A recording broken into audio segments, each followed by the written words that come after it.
Meeting to order of the Johnson City City Commission for this Thursday, November the 18th. We're meeting in the Commission chambers of the Municipal and Safety Building.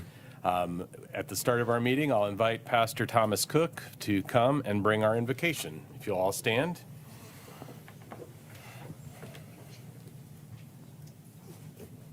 Let's pray together.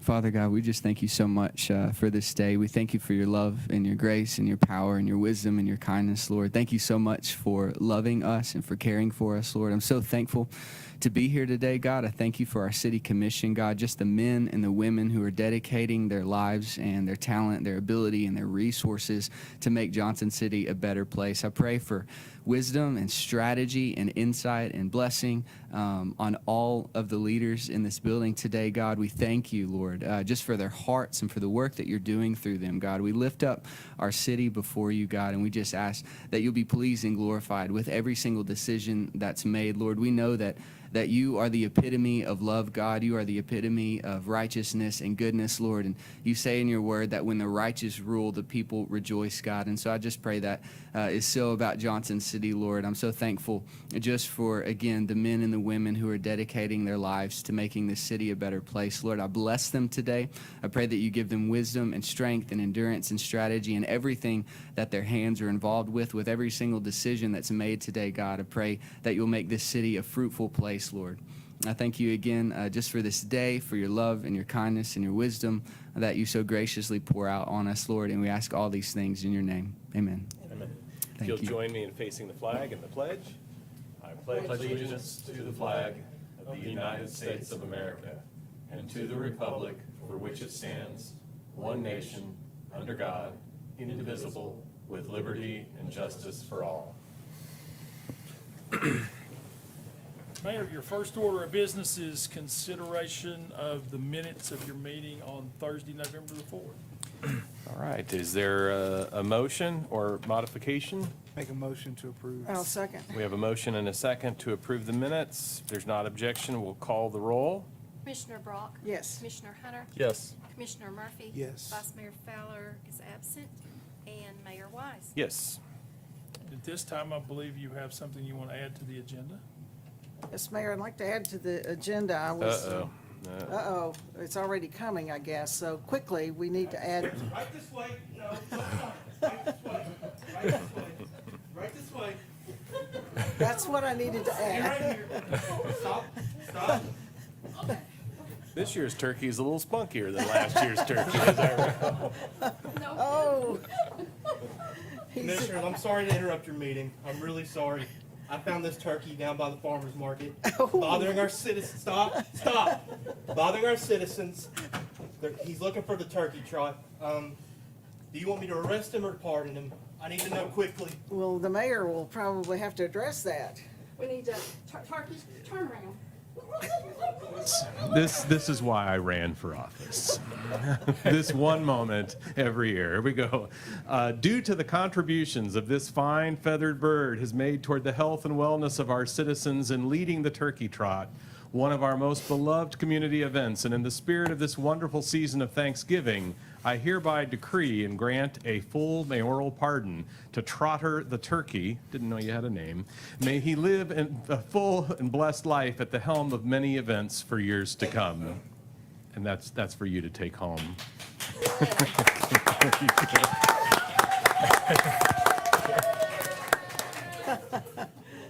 So I think we need to turn him over to the Turkey Trot Committee there to make sure he's safe until Thanksgiving Day. Thank you, Terry. Jenny, as the chair, co-chair, you want to fill them in about why? I will do that if it's all right with the mayor. Please, Okay. please explain this. So, to everyone in the audience tonight, everyone watching on television or live streaming, as you know, we've had the turkey trot for, actually, this is the 16th year. And so if you saw Turkey's Trotter's shirt, it is Sweet 16, and all of our commissioners got a shirt. Yeah. So last year we had to have it virtually because of COVID, but we still had over 1,500 people who did the virtual. This year, we are on a registration trend that we will well have over 4,000 in the streets down at Legion and State of Franklin. So we'll be there. It's a great time for our community to come together, our citizens to come together and enjoy again this beloved event that's become such a mainstay of Johnson City that, it's good to be back again. You can register at jcturkeytrot.com and go on and get registered. You'll get a shirt. You will get a mask we'd like for you to just wear in the staging area where we're all together. Then you can take it off and go out and run on the course. But thank you all so much, and we will see you. It's the place to be on Thanksgiving morning. Commissioner Brock, if you will mention about the Trotters picking up their registration packets or the Trotter packets. Why don't you mention that? Okay, so when you pick up your Trotter packets on this coming week, you're invited and encouraged to bring one canned good item to help combat poverty and change lives here in our region. So we are proud to announce that Good Samaritan Ministries is in partnership with the Turkey Trot this year. And so we invite all participants to please bring one canned food item when you come pick up your registration packet. And there'll be barrels there they can put Yes. them in. Right. Thank you. Thank you. Thank you Thank you, both. Mayor. I think the next item on our agenda is a presentation from Families First while Mr. Peterson gets Please. sorted out. We'll welcome you to the podium if you'll give your name and make a presentation.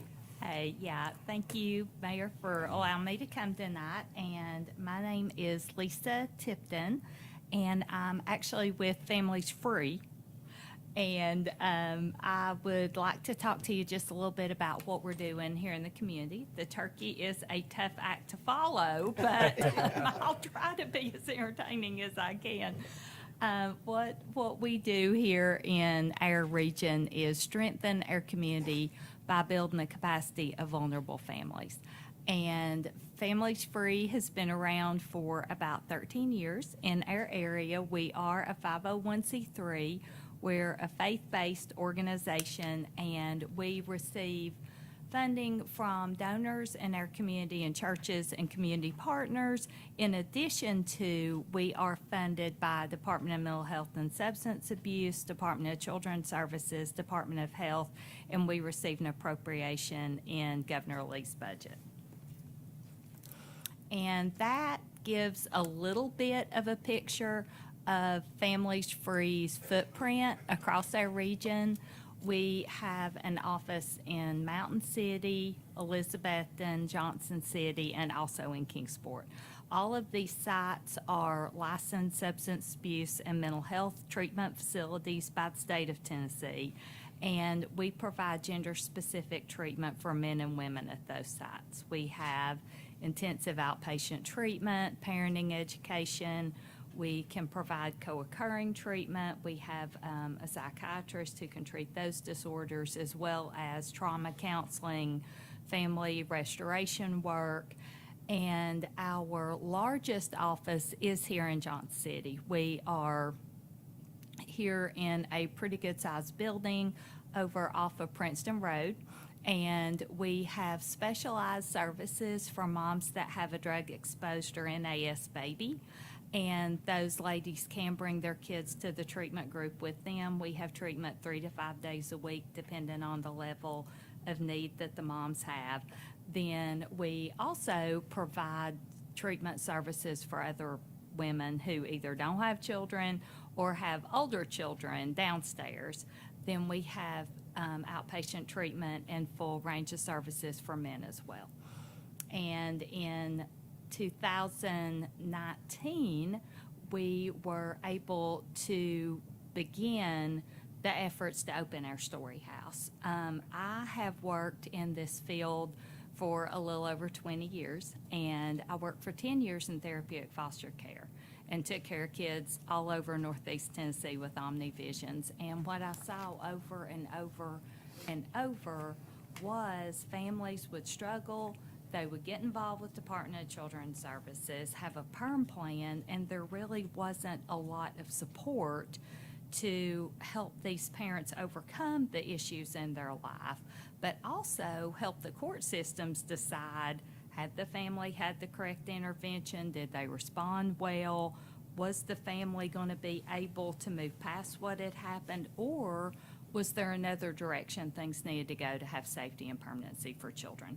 So during that time, I got the inspiration to start Families Free. So we work very closely with Department of Children's Services. A large part of our referrals are from DCS, and we engage and work with those families. And we also hold the contract and administer the felony recovery court in the First Judicial District, and we provide all of the treatment for the misdemeanor court that Judge Arnold runs in Jonesboro. Then we also provide all of the treatment and some administration for the Second Judicial Can District. you press the F5 key? I can. Then friends at home can see your slides. There you go. There you Well, go. when I was advancing it, I Yeah, thought, there you go. Now it is. okay, all right. Okay, thank you. Thank you.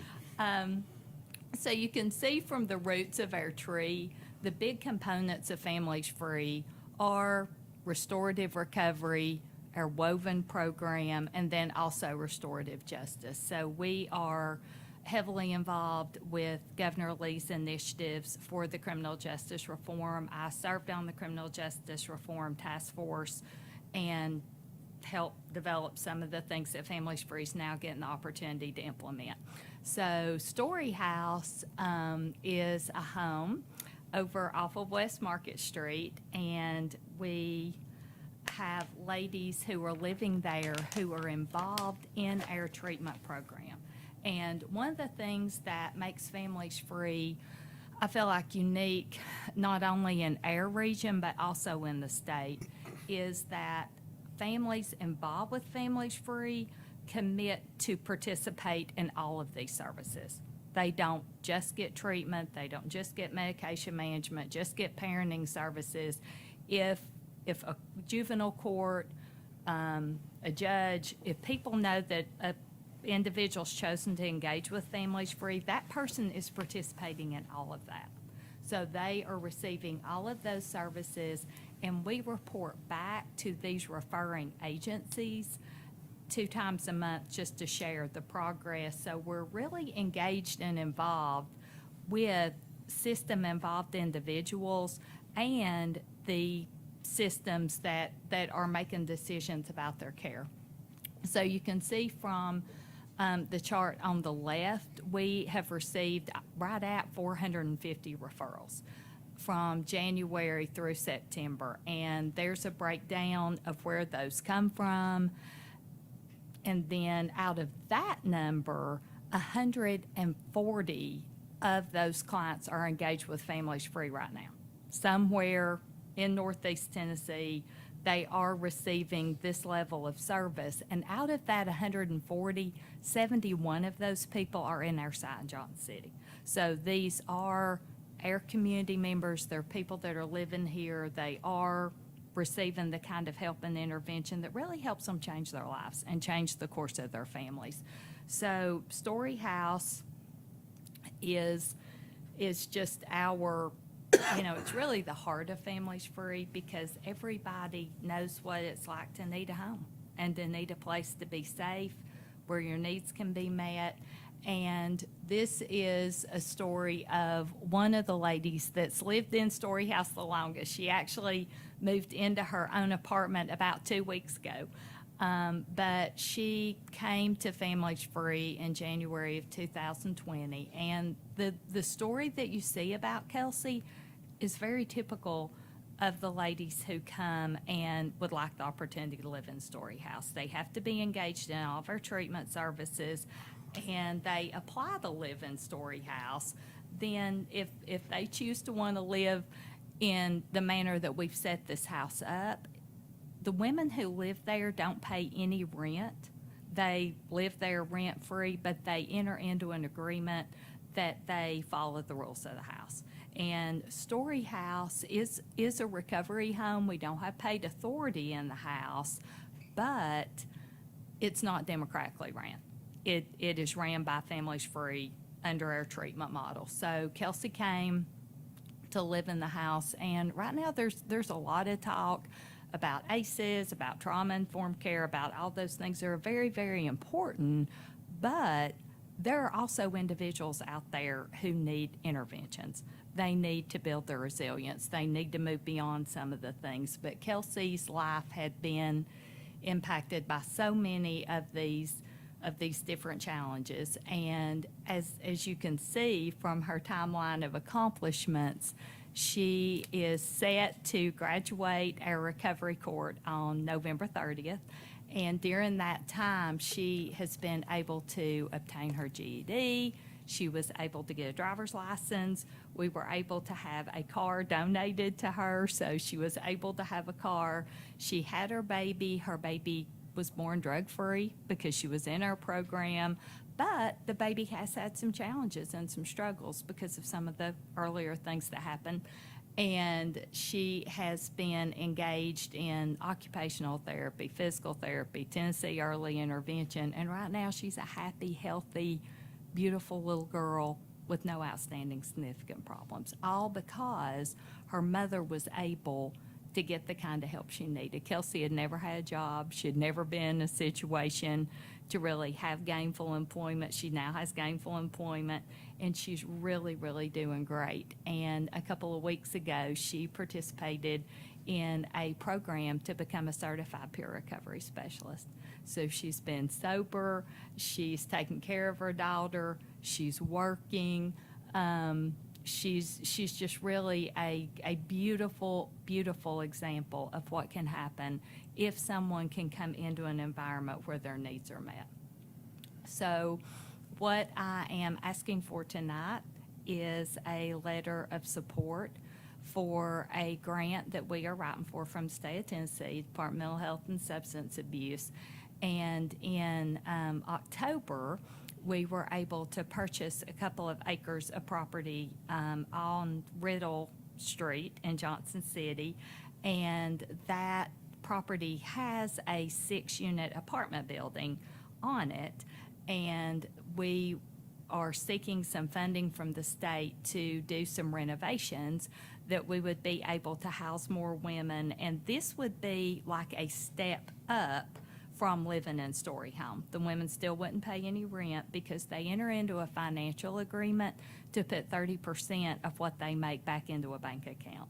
And so the ladies in Story House now have literally hundreds of dollars in the bank. I mean, I think when Kelsey moved out, she had about $1,500 in the bank, over and above being able to meet her monthly bills, because we want them to put back the same amount that they'll need to pay when they get into Section 8 or subsidized housing, so there's no sticker shock.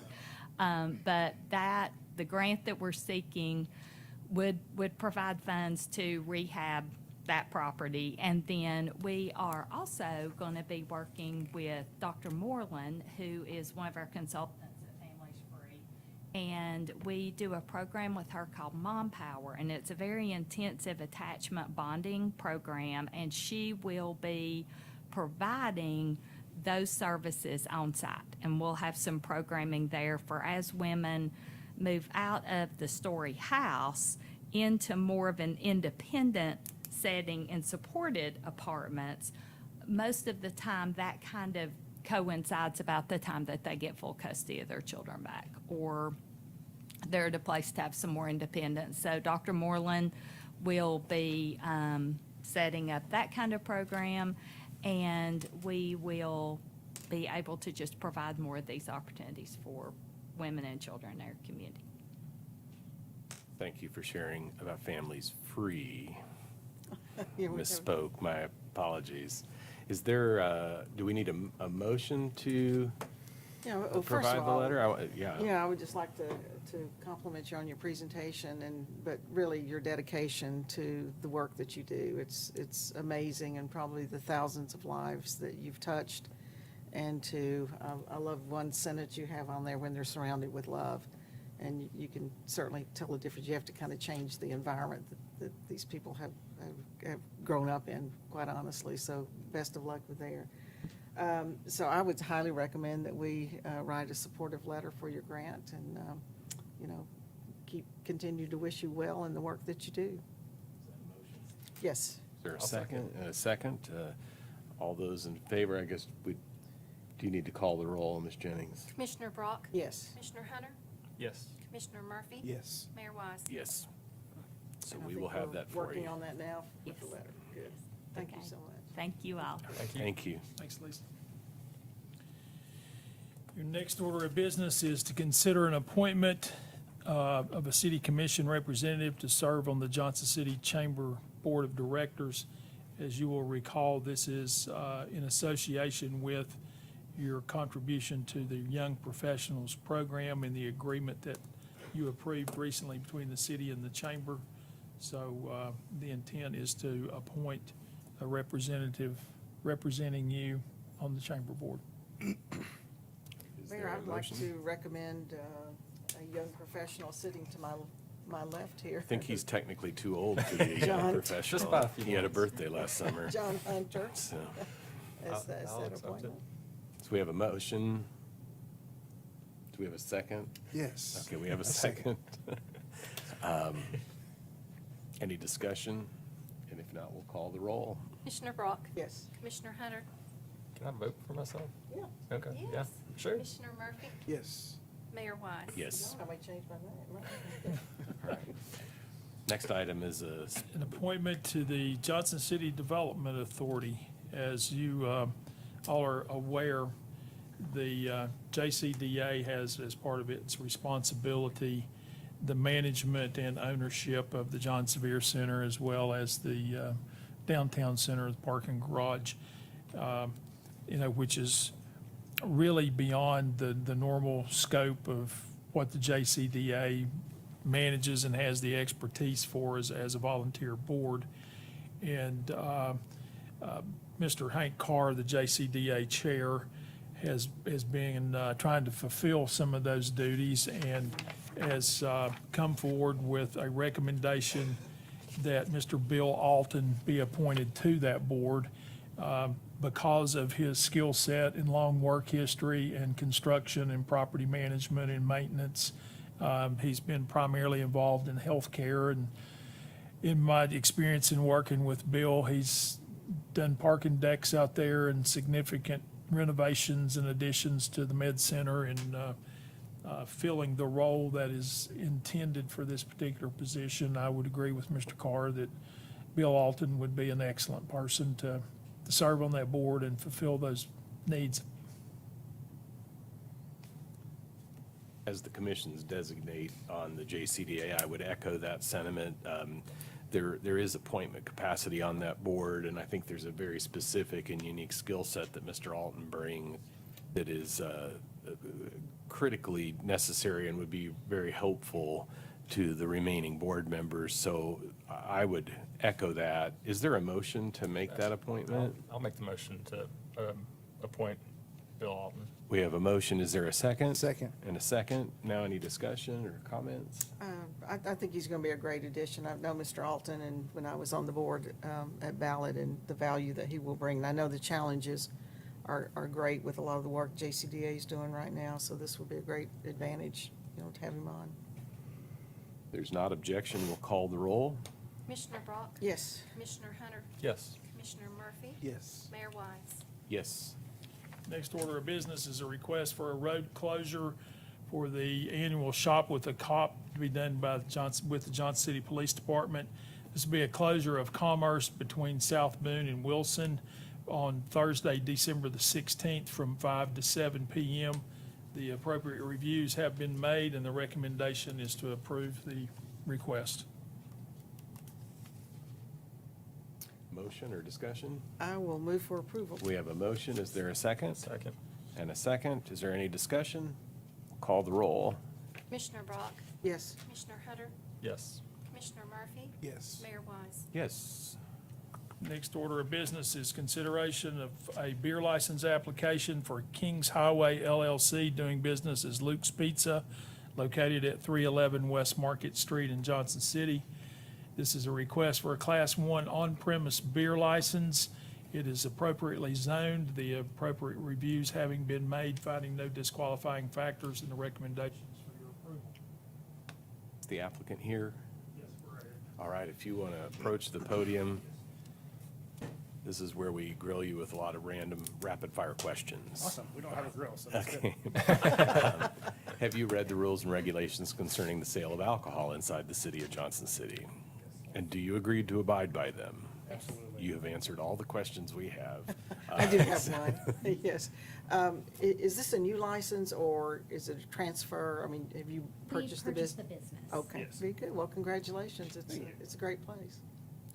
Are there questions for the applicant? You have good pizza. We're gonna keep it that way. Is there a motion? Move approval. We have a motion Second, and a second. If there's no objection, we'll call the roll. Commissioner Brock? yes. Commissioner Hunter? Yes. Commissioner Murphy? Yes. Mayor Wise? Yes. Well, congratulations. Thank you all. Look forward to dining with you. They want to say anything about that? Your next order of business is consideration of the consent agenda. Starting at my right, Commissioner Murphy. I'd like to pull 8.1.1. Okay. Anything else? No, sir. All right. Commissioner Brock? Yes. It's circled here.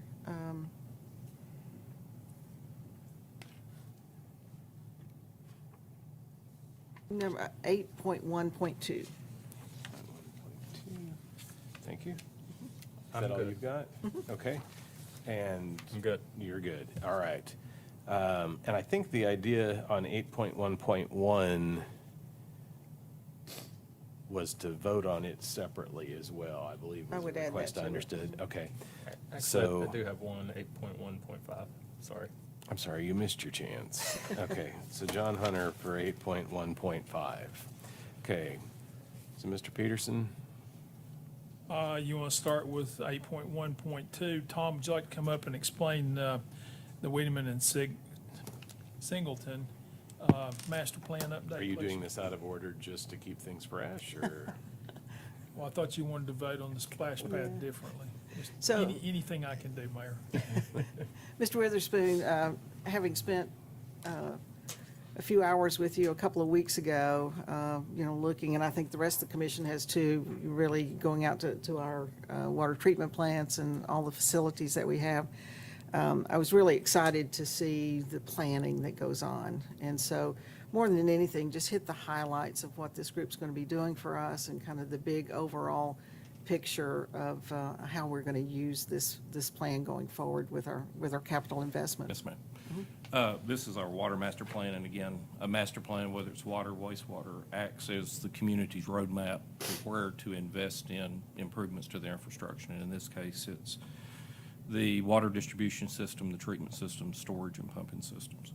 This particular firm, this will be, if approved, will be the third one of these revisions that they've performed for the city. Their recommendations that we've implemented in the past have worked very well. They've continued to serve the community. The process that they'll utilize starts with population projection.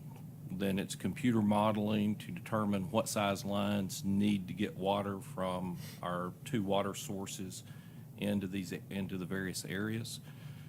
What storage is necessary as far as new water tanks, what additional pumping systems will be required. And then, again, the biggest thing is the projection of the main sizes that we will need as we replace and improve mains. So that, they will come up with a capital plan. It's a 20-year plan. As we've said previously, 20-year plans have a pretty good horizon for the 10-year window. They give you some idea about what's to expect beyond that. If the community grows pretty significantly, then we might want to revisit this plan again in about a 10 to 12-year period. Their recommendations will be a prioritized capital investment plan for these typical improvements or the recommended improvements. And we will incorporate those into our water sewer capital plan, which also has a wastewater component in it too. But this is strictly focusing on the water distribution, water treatment, water storage system. Are there other questions for Mr. Witherspoon? Thank you. Thank you. Thank you. Peterson, I think 8.1.5 was the next item. And you don't have to get up, he probably knows. I was just curious, does that get dispersed before the year end, or? We Okay. can disperse it whenever you would Okay. like for us I to. was curious. Yes, Yeah. sir. Great, Yes, sir. thank you. Okay, thank you. So that leaves us with 8.1.1. You want to vote on that separately? Yes, sir. Would you like to go ahead and vote on the consent agenda minus That would be reasonable. 8.1.1? I make a We'd be- motion, we approve the consent agenda. Less Presented. 8.1.1. Less Okay, we have a motion to 8.1.1. approve consent, pulling that one item. Is there a second? Second. We have a second. If there's no further discussion, we'll call the roll on approving the consent agenda less 8.1.1. Commissioner Brock? Yes. Commissioner Hunter? Yes. Commissioner Murphy? Yes. Mayor Wise? Yes. 8.1.1 is consideration of approval of the recommendation from the Parks Board to name the splash pad at Carver Park in honor of Herb Greenlee and all of his many years of service at Carver, and to the many hundreds of children that he has helped and mentored and tried to guide through early stages of childhood. So it's a much-deserved recognition of Herb, and probably just recognizes a small part of what all Herb has done through the years. Through the years, we have found an unbelievable amount of stuff stored at Carver. Bicycles, roller skates, clothes, basketballs, dolls, all kinds of stuff. And it's like, Herb, what is all this? And some child ends up with it. I mean, he's done some really amazing things down at Carver, and I think this is very much deserved, and I'll be quiet and hope you pass it. Yeah, I would want to share one of Herb's quotes. He made this quote a couple years ago concerning kids within our school system. He says he always wants to be there and make an impact on kids in our community that don't have direction. Herb is a father to the fatherless. I think we all can agree to that. Seems like he's always been there. He works early mornings and works late nights. I don't think there's a better one in our community to name that splash pad after. Matter of fact, we might want to consider renaming the whole Carver Rec Center the Herb Greenlee Center. But that's how much impact he's made on the lives of many children in our community. So I think this is great, and I full-heartedly support it. Yeah, I would just like to add, known Herb for many, many years, and Herb is not a person who goes to work just to go to a job. He has committed his life in the work that he does. And as Commissioner Murphy has said, he has mentored and coached and guided and been a father figure to many, many kids. So we have been very fortunate at this city to have a person like Herb. I am sure the hours he's put in don't fit into a 40-hour category at all. And so I couldn't be more proud than to vote to name this very unique splash pad over at Carver after Herb. And I agree, there's probably a lot that to match what he's done should be named after him. But anyway, he's a good man. And also, a year and a half ago, ran for school board and was elected. So he also is a city leader. And this was his next step in supporting the kids in our city to help foster the great school system that we have. So, thank you. You can't think of Carver and not picture Herb Greenlee. It was said to me earlier that this kind of attention is something that Herb's humility would be uncomfortable with, that he would not like all this attention. So if everyone can keep this a secret, that's all we ask. Just don't tell Herb we're doing this, because it really would go counter to his humble way. With that said, if there's nothing further, we'll call the roll. I think do we need the motion? I'll make Oh, a I'm sorry. I thought we had a motion. You're right, jumping the gun. I'll Can make you a motion, yes, sir, to name the splash pad at Carver Park after Kenneth Herb Greenlee. A second. Now we can call the roll. Commissioner Brock, Yes. Commissioner Hunter, Yes. Commissioner Murphy. Yes. Mayor Wise. Yes. All right, very good, thank you. Your next order of business is consideration of ordinance number 4795-21.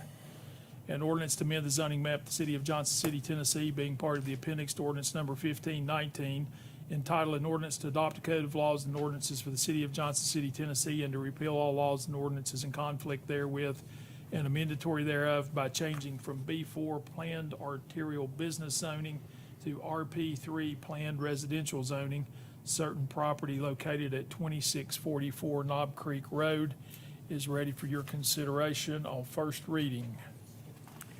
Good evening, Commissioners. That's a hard vote to follow. I might have a little moisture in my eye. What I bring for you tonight is a rezoning, like it has been stated. It's on 22 acres at Knob Creek and Mountain View, shown here. And you can see that what it is adjacent to the Haven, and what they would like to do is to build 178 townhomes. These are rental townhomes, so they would not be for sale units. Their site plan does meet as far as the conditions it needs to meet for RP3 zoning, a concept plan, but just to kind of run through some points. They will have 2 points of ingress and egress, one on Mountain View, and then they'll share the driveway with the FBI Center here. They're providing the internal street networks that they need. They'll be sharing stormwater detention with the FBI Center that's already been set up, and they're providing well above the open space that is required. They're making some notations about providing sidewalks on Mountain View, but with the Knob Creek overpass, that part would be something a little bit different and would come with that work. I will speak to a lot about the land use part, but there's a two very learned gentlemen who will talk about the transportation sections. To give you an idea of what Long Branch has not done this in our community yet, but has done it around the southeast. And these are just some examples that they provided us that are in your packet of just some architectural examples of what the types of work that they do.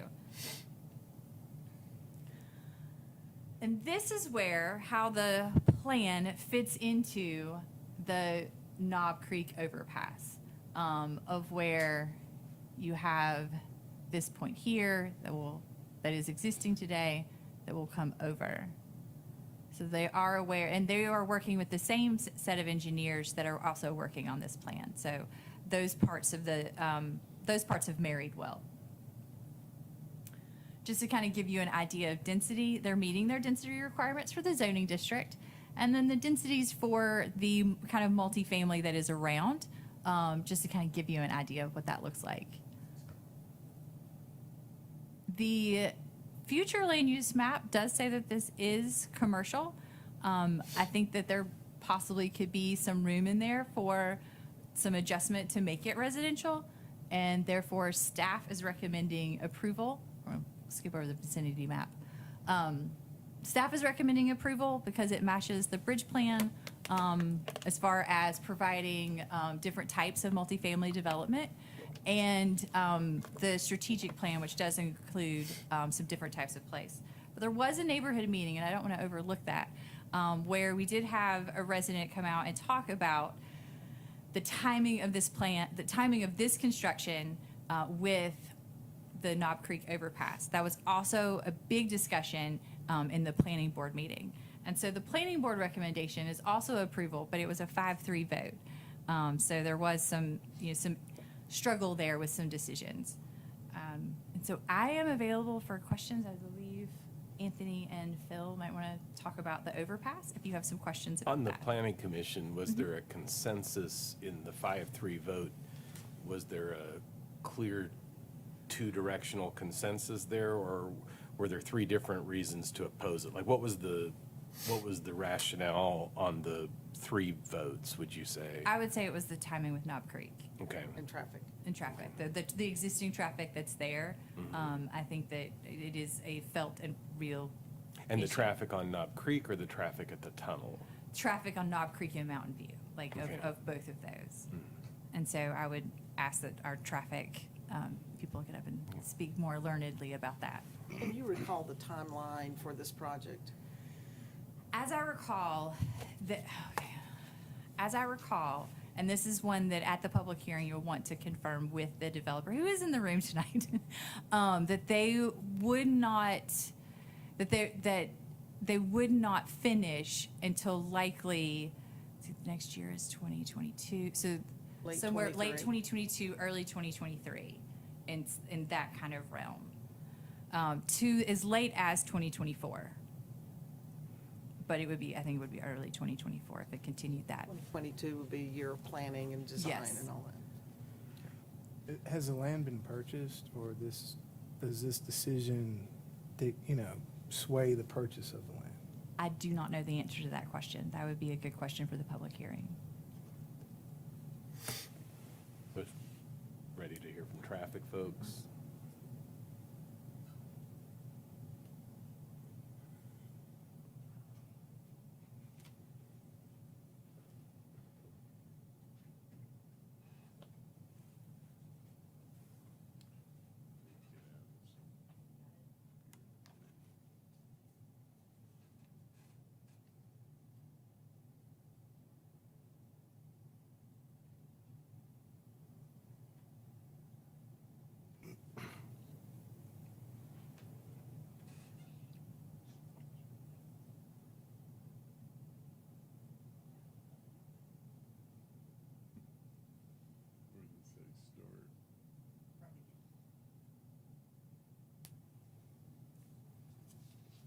We were asked to do a traffic study of the proposed development. We looked at it from both the specifics of the site, the areas in total, and from a community perspective. This is the site. We didn't have, we did a full in-depth study to look at volumes, peak periods, queue lengths, etc. What we found was that Knob Creek has 9,130 vehicles per day, and that Mountain View is at 5,268. And as I've indicated before, you will start really getting jammed up when we start getting concerned at around 12. We're obviously concerned in this perspective, and have been since Knob Creek plays into the development of the community as a whole. We looked at queue lengths, actually monitored those, and it very, very minimally would we see queue links back to the drive that exists next to the FBI station. We looked at projected ways in which traffic would move in and out of the development, and we do not anticipate that there would be a very, very minimal amount that would actually be heading north out of the development. The consensus is it would head back towards state of Franklin to where the commercial districts, the employment centers, or if they're going to Kingsport, that'd be about the easiest way to get on the interstate. If it did, obviously we have a secondary access onto Mountain View. We did not see that queue lengths would represent anything different, or the peak period flows would represent anything differently than what we're telling you tonight.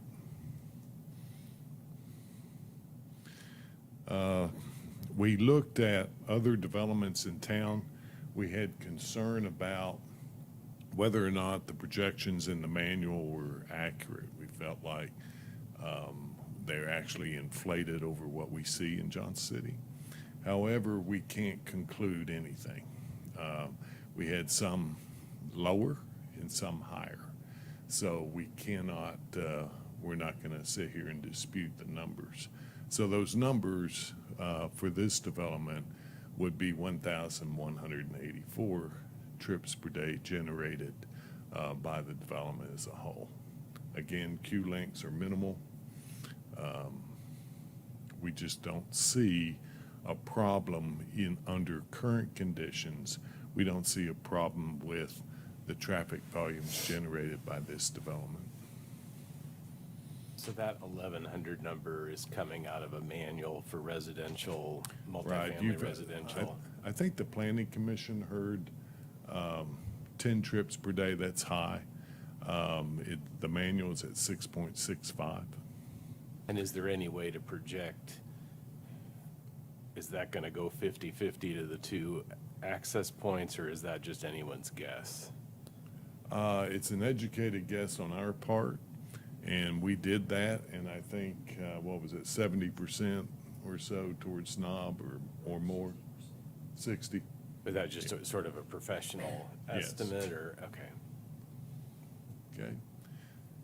The current zoning is B4, so obviously, under that scenario, you could put general offices, shopping center, and you can see that those numbers are higher than what the proposed rezoning would be providing.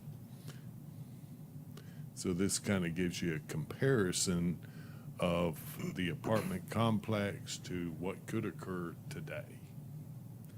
What we do suggest in the development is that there be a right turn lane off of Knob Creek, at least temporary until the road system is improved.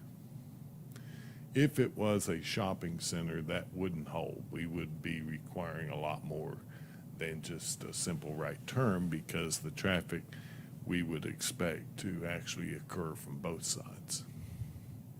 So we would be requiring left turn lanes into the development.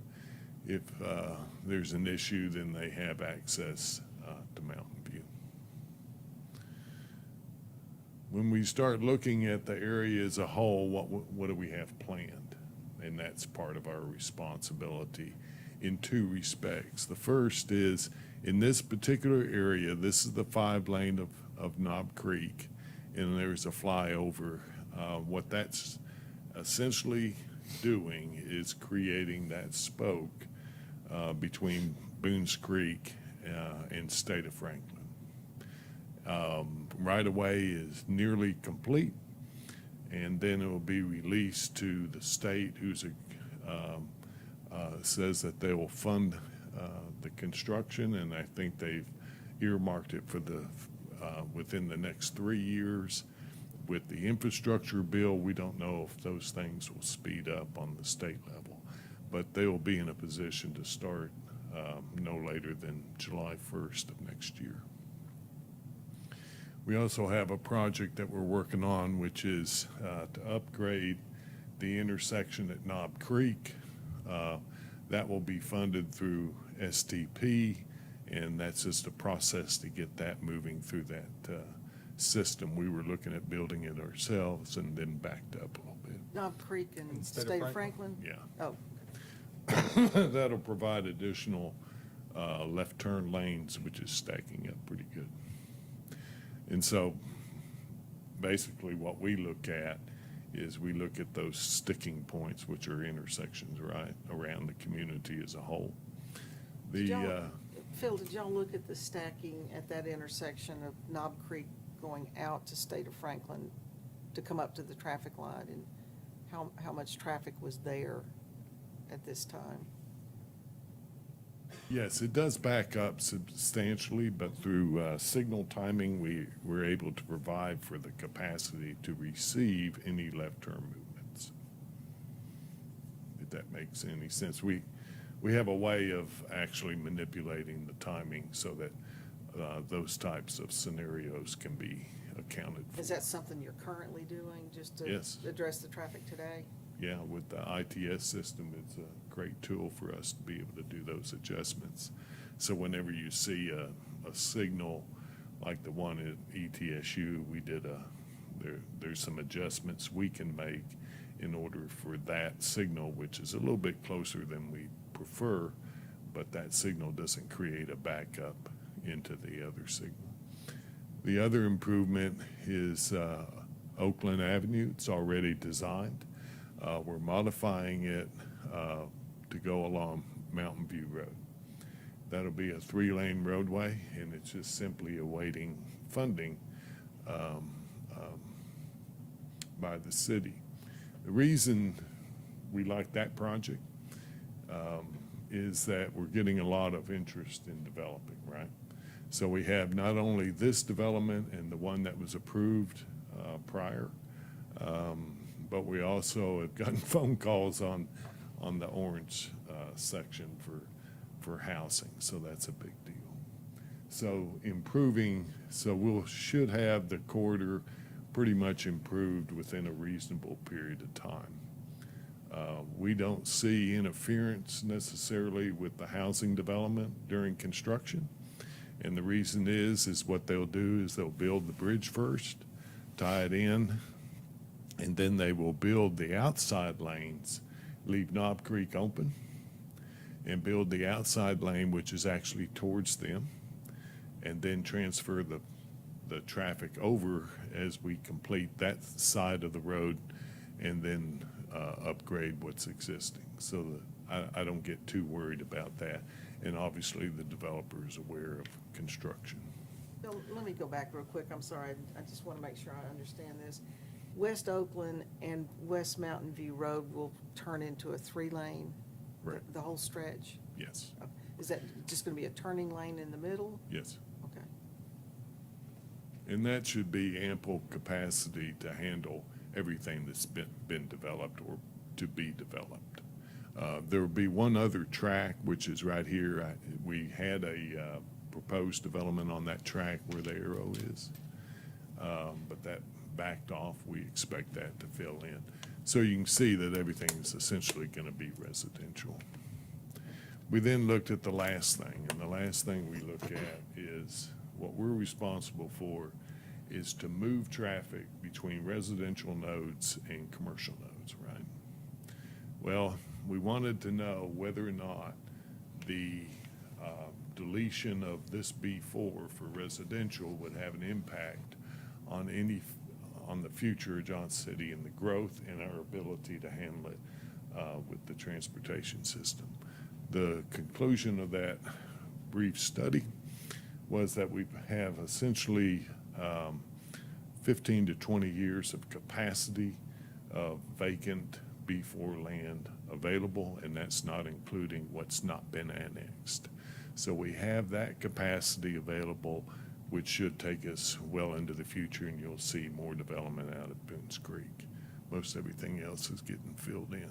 So we did not see that the loss of the B4 would have a negative impact on the community as a whole, and that it would not impact our program of how to improve streets to provide for the connectability between residential and commercial. And that's it. Are there questions for Mr. Pinzola?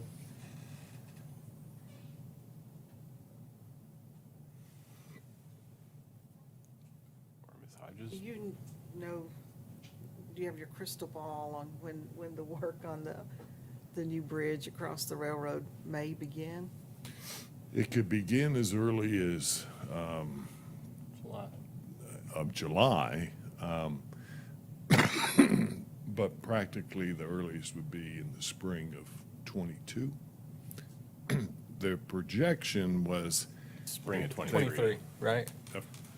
yeah, 23. Time We're flies. 21. I'm losing track. We did get out of 2020. It's too long. But anyway, it's at least a 2-year project, right? They do have, what they do present is a 3-year plan, and they have shown it in the 3rd year of that plan, if I got you right, Pete. But will it move up with the infrastructure bill? That's very real. And the city has already done advanced work on this project. Would you talk a little bit about that? So it's not like the state's going to come in and start this from square one. We've already done. Right, we have utilized congressional appropriations that do not require a match, and we are utilizing STP monies, which requires a 20% match, of which 10 is us and 10 is the county. So we have essentially, we will have spent to get us through design and right-of-way about $7 million on the project, of which you can see that approximately 600,000 of that or so is local monies. Interestingly, we looked at, this had nothing to do with anything, but we were looking at the financial impact on the city. The development itself generates enough money to, would generate about $175,000 to the city, which is about a 3-year payback on Knob Creek. If you looked at all the developments in the area and took all of the cost with cash for both Oakland, Mountain View, and Knob Creek, the payback is 5 years. That's about $500,000 of revenue. So we do look at the economics to make sure that we don't hamstring ourselves. But the fact that we've already done right-of-way acquisition and design And they've takes committed. big chunks of time off the state's project. Yeah. Because it It'll moves be, it forward. it'll be ready when they're ready.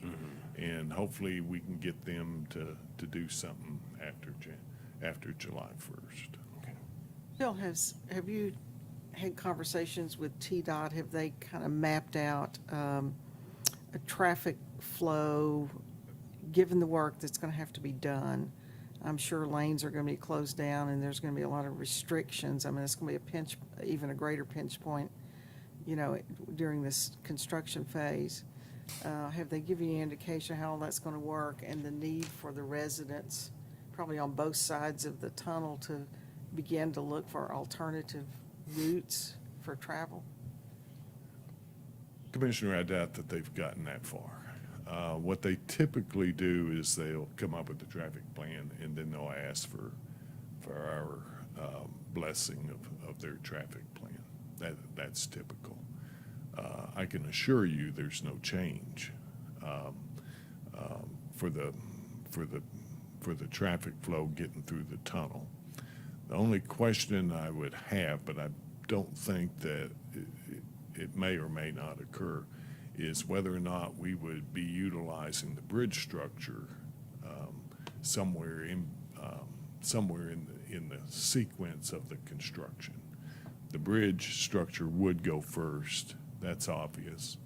And then the widening of Knob Creek would go, and after the bridge structure is done, whether or not the traffic would move, I'm not sure about that.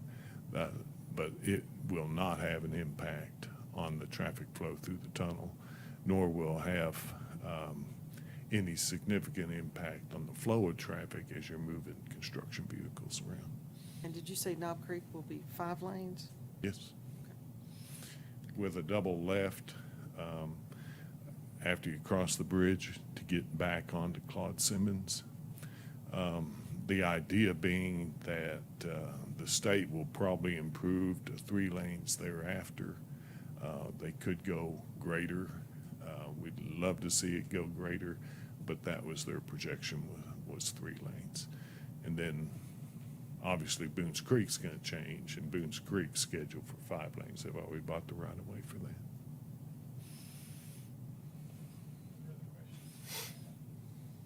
that.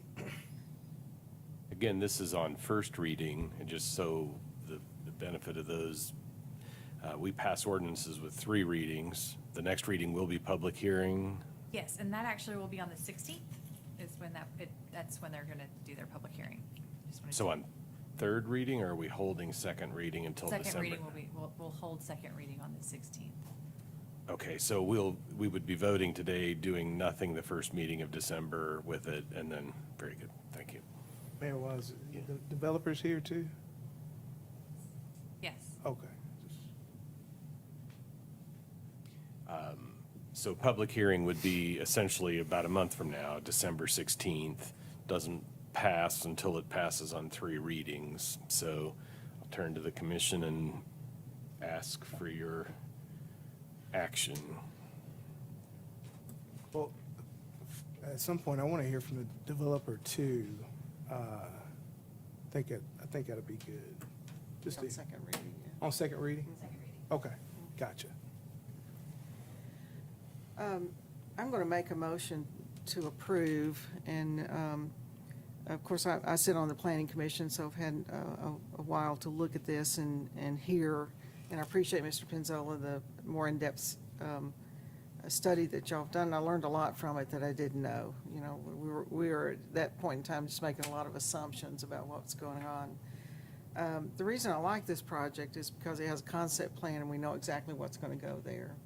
If it remains B4, we don't know. I mean, it could be a lot of other things that maybe less desirable in that area. I think we have to accept the fact for the next 3 years or so, it's going to be, you know, a lot of traffic and a lot of activity going on in that particular area. And I hope and I know the city will be very involved to make sure that we have, you know, we mitigate as much congestion as we possibly can and to keep an eye on it very closely. So for that, I'm going to make a motion to approve on first reading the request for rezoning of, let me get it right, for first reading, ordinance number 4795-21. So we have a motion. Is there a second? I'll second it. We have a second. Any comments? Like Commissioner Murphy, I look forward to hearing from the developer and public input. Agreed. Many a thing is passed on first reading that does not pass on second reading. And so this is not a done deal. I think to those who may want to address the commission on public hearing, I think some of the questions really that are relevant, you know, we're not talking about turning a farm into apartments. We're talking about something that's already identified for high-intensity commercial use into a lower intensity. And so this is not an A1 to R5 request. This is a B4 to R5 request. And so that makes it, or I'm sorry, RP3 request makes it different in my mind. And I think the other part, I recognize the traffic. I've gone out there and watched how the traffic is moving, and the real bottleneck in my mind is at the Mountain View Knob Creek tunnel to the other side of the tunnel. I don't know why anyone in these apartments would ever need to go that direction is the issue that I look at. And so to me, if you're in those apartments, you're going towards State of Franklin, or you're turning right out Mountain View to go toward Hanover, because that at least as I look at it. So know that as you come to public comment, those are the kinds of topics that are going to be helpful. I've certainly read a lot of emails from folks and take those to heart. And we know anecdotally from people that we do not, it seems like we're building a lot of apartments is the argument. Yes, that seems to be the case. Go try to rent an apartment. And so there's as much anecdotal evidence for the fact we may have a lot of apartments, but we have a lot of people waiting for an apartment. And so I don't, you know, I don't know that we're necessarily talking about like a glut of rental units in a market, given some of the population changes that we've experienced. So if there's nothing further for now, we'll look forward to public comment on December the 16th, and to the degree you can address those topics, that would be helpful to us. And we'll call the roll. Commissioner Brock? Yes. Commissioner Hunter? Yes. Commissioner Murphy? Yes. Mayor Wise. Yes. The next order of business is consideration of ordinance number 4794-21, an ordinance contracting the city limits of the city of Johnson City, Tennessee by approximately .5 acres at the intersection of Gray Station Road and Delmer Salts Road, is ready for your consideration on second reading and public hearing. Good evening, Commissioners. My name is Peyton, and this is going to be second reading, so since this is public hearing, I'm just going to kind of go back over this a little bit. But we are presenting a request for a de-annexation of approximately half an acre at the intersection of Gray Station Road and Delmer Salts Road. As I mentioned during first reading, you can see right here, it is this property that seems to jut out into city boundaries. There is an adopted de-annexation criteria that this request meets all 6 of those criteria. Staff has recommended approval, and I will leave you guys with the vicinity map. The applicant is here tonight if you guys have any questions. So are there questions for staff before we open the public hearing? If not, we'll open the public hearing to anyone wishing to speak in favor or opposition to ordinance 4794-21. One at a time, please. And since there are none, we'll close public hearing. And if there are no further questions for staff, is there a motion to I'll take move approval. action? We have a motion to approve. Second. And the second, if there's not objection, we'll call the roll. Commissioner Brock. Yes. Commissioner Hunter. Yes. Commissioner Murphy. Yes. Mayor Wise. Yes. And this did go before the planning commission at our last meeting. It was unanimously voted in favor of the motion. So, thank you very much. Next order of business is consideration of a 2021 water and sewer bond reimbursement resolution. This resolution allows us to begin expending money towards certain water sewer projects and to reimburse ourselves in the future when we issue bonds. This resolution sets it up that the issuance of bonds is for an amount up to $30 million. We would recommend your approval. Other questions for staff or a motion? Move approval. We have a motion to approve. Second. And a second. If there's not objection, we'll call the roll. Commissioner Brock. Yes. Commissioner Hunter. Yes. Commissioner Murphy. Yes. Mayor Wise. Yes.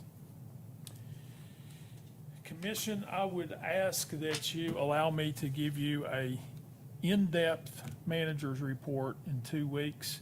I'd really planned on doing it the 16th, but with that public hearing, let's do it in 2 weeks. We all Sounds don't good. want to be here till midnight on the 16th, so if I may, we're going to do a wrap-up manager's report in 2 weeks. Very well. We will plan on that for December the 3rd or 2nd? Something like It's that. the 2nd, I guess. First Tuesday of the month, for sure. Thursday. Thursday. You'll be here 2 days early, Pete. How many years have you been doing this? Too many. So with that, is there any other business commissioners wish to share reports on committees you serve on, activities, et cetera? Just a couple things. We certainly got enough attention on the turkey trot. That's great. But we also have on Saturday night the lighting of the Christmas trees. And so we hope all citizens will come out to that. I think the ceremony is going to take place in King Commons. Not this Saturday, but the Saturday after Thanksgiving. After Thanksgiving. Thank you, sir. It's on the 27th at 7 p.m. And then the following weekend will be the Christmas parade. And then followed by another little event downtown called the Jingle Run. Everybody will get jingle bells to put on their shoes. And they'll actually, I think, go through the Christmas trees. It'll be a very festive event. So a lot of downtown activities and things for families to do, so. Any other items to share? Nope. All right. We will stand adjourned. Go Bucks.